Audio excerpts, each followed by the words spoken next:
Hi friends, this is ఆర్పి. ఈ వీడియోలో రేపటికి నిఫ్టీ, బ్యాంక్ నిఫ్టీ లెవెల్స్, దాంతో పాటుగా కొన్ని స్టాక్స్ కి మనం టెక్నికల్ గా లెవెల్స్ చూద్దాం. ఈ రోజు కూడా రోల్ ఓవర్ డేటా తీసుకుందాం, stock futures role over data. So దాంట్లో నుంచే కొన్ని స్టాక్స్ తీసుకొని వాటికి టెక్నికల్ గా లెవెల్స్ చూద్దాం. ఈ రోజు మార్కెట్ బాగా నెగటివ్ లో క్లోజ్ అయింది.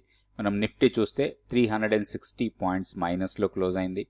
తర్వాత bank Nifty 390 points minus, Sensex దాదాపుగా 1190 పాయింట్స్ మైనస్ లో క్లోజ్ అయింది. సెక్టోరియల్ గా చూస్తే most of the sectors negative లో క్లోజ్ అయ్యాయి except PSU banks. Nifty PSU bank index మాత్రం కొంచెం పాజిటివ్ గా క్లోజ్ అయింది. మిగిలిన సెక్టార్స్ ఐటీ కావచ్చు, ఆటో, తర్వాత సర్వీసెస్, ఆల్ సెక్టార్స్ ఇవన్నీ కూడా నెగటివ్ గానే క్లోజ్ అయ్యాయి. సో నిఫ్టీ 50 స్టాక్స్ చూద్దాం ఒకసారి. నిఫ్టీ 50 స్టాక్స్ లో ఓన్లీ 4 స్టాక్స్ పాజిటివ్ ఉన్నాయి, మిగిలిన స్టాక్స్ అన్ని కూడా నెగటివ్ గా క్లోజ్ అయ్యాయి. డీప్ రెడ్ లోకి వెళ్ళింది state bank of SBI life. ఈరోజు ఎందుకో లైఫ్ ఇన్సూరెన్స్ స్టాక్స్ లో కొంచెం వీక్నెసే కనిపించింది.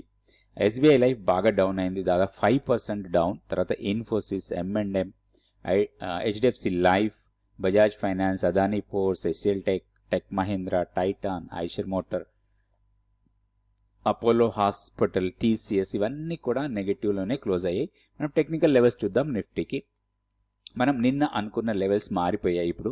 ఎందుకంటే మనం లాస్ట్ 3 days కన్సాలిడేషన్, ఇది 3 రోజులు రేంజ్ ఒక చిన్న సేమ్ రేంజ్లో ట్రేడ్ అయింది లాస్ట్ 3 days. సో ఆ 3 daysని ఈరోజు బ్రేక్ చేసేసింది. సో ఇది బ్రేక్అవుట్.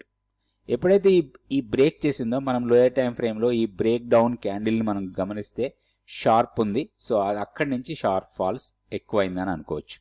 సో 24,122, సో మనం గతంలో అనుకున్న సపోర్ట్ లెవెల్ అది బ్రేక్ అయింది. బ్రేక్ అయిన తర్వాత ఇక్కడ ఉన్న గ్యాప్ మొత్తాన్ని క్లోజ్ చేసేసింది ఇప్పుడు. సో ఇక్కడ గ్యాప్ క్లోజ్ అయింది.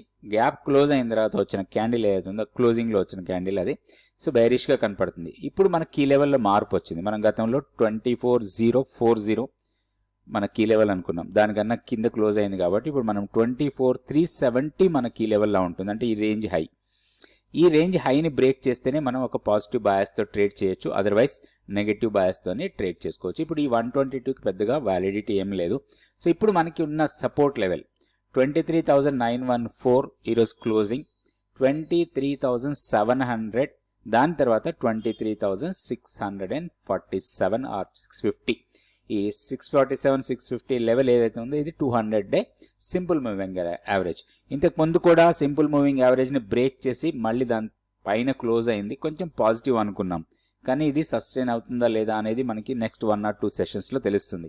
నెక్స్ట్ మళ్ళీ ఈ లెవెల్ని బ్రేక్ చేసి కిందకు వస్తే మాత్రం ఈ లెవెల్ని కూడా బ్రేక్ చేయొచ్చు. అంటే 23,300ని కూడా బ్రేక్ చేసి కిందకు వెళ్ళిపోవడానికి ఎక్కువ అవకాశాలు ఉంటాయి, ఓన్లీ ఈ లెవెల్స్ క్రాస్ అయ్యి డౌన్కి వెళ్తేనే. ఒక పాజిటివ్ బయాస్ రావాలి మనకి, ఒక పాజిటివ్ ట్రేడ్ తీసుకోవాలంటే మాత్రం 24,370 కన్నా పైన డే క్లోజ్ కావాలి. సో లెవెల్స్ దృష్టిలో పెట్టుకొని మనం ట్రేడ్ చేసుకోవచ్చు. ఇంకొకటి మనకి ఈరోజు మంత్లీ F&O క్లోజ్ అయింది. రేపటి నుంచి కొత్త expiry, next month expiry active కాంట్రాక్ట్గా ఉంటుంది. సో అది ఎఫెక్ట్ కూడా మనకి ఉండొచ్చు రేపు మార్కెట్లో. రేపు మార్కెట్ మూమెంట్ అనేది చాలా ఇంపార్టెంట్ మూమెంట్ లాగా మనం తీసుకోవచ్చు నెక్స్ట్ 1 week to 10 days వరకు. బ్యాంక్ నిఫ్టీ లెవెల్స్ చూద్దాం. So bank Nifty daily candle stick chart, ఇక్కడ లెవెల్స్ లో పెద్దగా మార్పు లేదు. మనం నిన్న అనుకున్నట్టుగానే హైయర్ లెవెల్లో 52,575, 580 లెవెల్స్ రెసిస్టెన్స్ అనుకున్నాం. కాకపోతే ఆ లెవెల్ని క్రాస్ చేసింది ఈరోజు ఇంట్రాడేలో, సస్టైన్ కాలేదు. ఏదైనా ఒక లెవెల్ని క్రాస్ చేసిన తర్వాత అది సస్టైన్ కావటం అనేది మనకు చాలా ఇంపార్టెంట్. 52,760 వరకు వెళ్ళింది, కానీ ఇమీడియట్గా అక్కడి నుంచి డ్రాప్ అయింది. మనం లోయర్ టైం ఫ్రేమ్ క్యాండిల్స్ చూసినా కానీ మనకు అర్థమవుతుంది. సో ఎప్పుడైతే ఈ లోయర్ లెవెల్ని బ్రేక్ చేసిందో, అంటే హైయర్ లెవెల్కి వెళ్ళిన తర్వాత 52,340ని బ్రేక్ చేసిందో అక్కడి నుంచి షార్ప్ ఫాల్ చూసాం.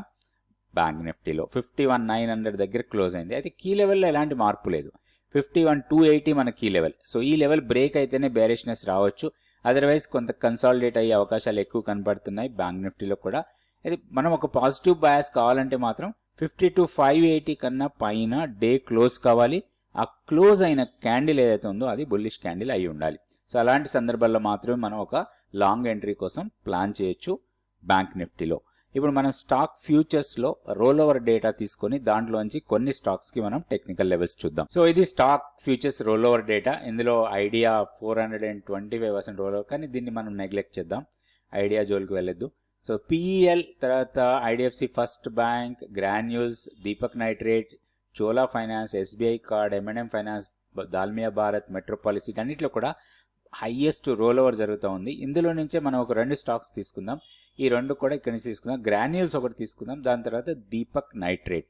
Granules India and Deepak nitrate 2 stocks కూడా మనం టెక్నికల్ లెవెల్స్ చూద్దాం. ఇది గ్రాన్యూల్స్ ఇండియా. సో ఈ రోజు కూడా పాజిటివ్ మొమెంటంతోనే ట్రేడ్ అయింది అనుకోవచ్చు. ఒక డోజీ క్యాండిల్ ఫామ్ అయింది లాస్ట్ 3 డేస్ నుంచి, ఒక రేంజ్ బౌండ్. సో ఈ రేంజ్ని బ్రేక్ చేసే అవకాశాలు కనపడుతున్నాయి, ఎందుకంటే మంత్లీ పివోట్ స్ట్రాంగ్ సపోర్ట్ లాగా ఉంది. దీంట్లో ఒకటి రిస్క్ చాలా తక్కువ ఉంది, ఎందుకంటే మనం స్టాప్ లాస్ చాలా దగ్గరలో ఉంది కాబట్టి మనం రిస్క్ తక్కువ రివార్డ్ ఎక్కువ ఉన్న ట్రేడ్ కోసం దీంట్లో ప్లాన్ చేయొచ్చు. గ్రాన్యూల్స్ ఇండియా ఒకటి మనకి 614 ఆర్ 610 దగ్గర కొంత రెసిస్టెన్స్ ఫేస్ చేయొచ్చు. దీంట్లో ఇప్పుడు 583 దగ్గర ట్రేడ్ అవుతా ఉంది. సో ఇంట్రాడేలో ఏదైనా చిన్న పుల్ బ్యాక్ ఇస్తే దీంట్లో ఒక లాంగ్ ఎంట్రీకి ప్లాన్ చేయొచ్చు. 549 కన్నా కింద మన స్టాప్ లాస్ ఉండాలి. సో హైయర్ లెవెల్లో 610, 615 లెవెల్ దగ్గరికి వచ్చినప్పుడు ప్రాఫిట్ బుక్ చేసుకోవచ్చు. గ్రాన్యూల్స్ ఇండియా షార్ట్ ట్రేడ్ కోసం, అంటే షార్ట్ టర్మ్ ట్రేడ్ కోసం ప్లాన్ చేసుకోవచ్చు. నెక్స్ట్ వచ్చి దీపక్ నైట్రేట్. ఇది Deepak nitrate daily candle stick chart. ఈ రోజు కూడా వీక్నెస్ కనపడింది స్టాక్ లో. అయితే ఈ రోజు లో కన్నా కొంచెం కింద, అంటే ఈ రోజు లో తీసుకుంటే మనకి 2696, 2696. సో ఇప్పుడు మనం చూడాల్సింది ఏంటంటే ఈ జోన్, ఇక్కడ ఒక జోన్ అనుకోవచ్చు మనం. ఈ లెవెల్ చాలా ఇంపార్టెంట్ మనకి, 2685 ఆర్ సమ్వేర్. సో ఇప్పుడు మనం దీంట్లో ఒక ట్రేడ్ కోసం ప్లాన్ చేయాలంటే బ్రేక్అవుట్ ట్రేడ్ కోసమే చేయాలి.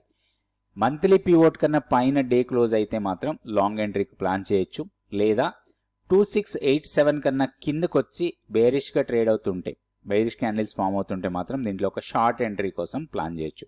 సో దీంట్లో హైయర్ లెవెల్కి వెళ్తే, ఒకవేళ మనం బై ఎంట్రీ తీసుకొని హైయర్ లెవెల్స్కి వెళ్తే ఈ లెవెల్ని స్టాప్ లాస్ లాగా పెట్టుకోవాలి.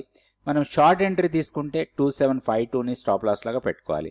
ఒకవేళ హైయర్ లెవెల్కి మనం బై ఎంట్రీ తీసుకున్నప్పుడు మన ప్రాఫిట్ టార్గెట్ హైయర్ లెవెల్లో ఇక్కడికి వస్తే మనం ప్రాఫిట్ బుక్ చేసుకోవాలి అరౌండ్ 2840.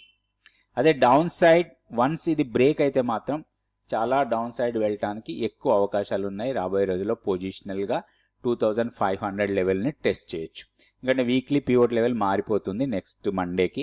సో రేపు ఒక రోజుకి ఈ లెవెల్ వ్యాలిడిటీ ఉంటుంది, తర్వాత ఈ లెవెల్ మారిపోతుంది. కాబట్టి ఫర్దర్గా వీక్ కావచ్చు, ఇది డౌన్ సైడ్ వెళ్ళడానికి ఎక్కువ అవకాశాలు కనబడుతున్నాయి. సో స్టాక్ని చూస్తూ మానిటర్ చేస్తూ మన లెవెల్స్ ప్రకారం చేసుకోవచ్చు ట్రేడ్.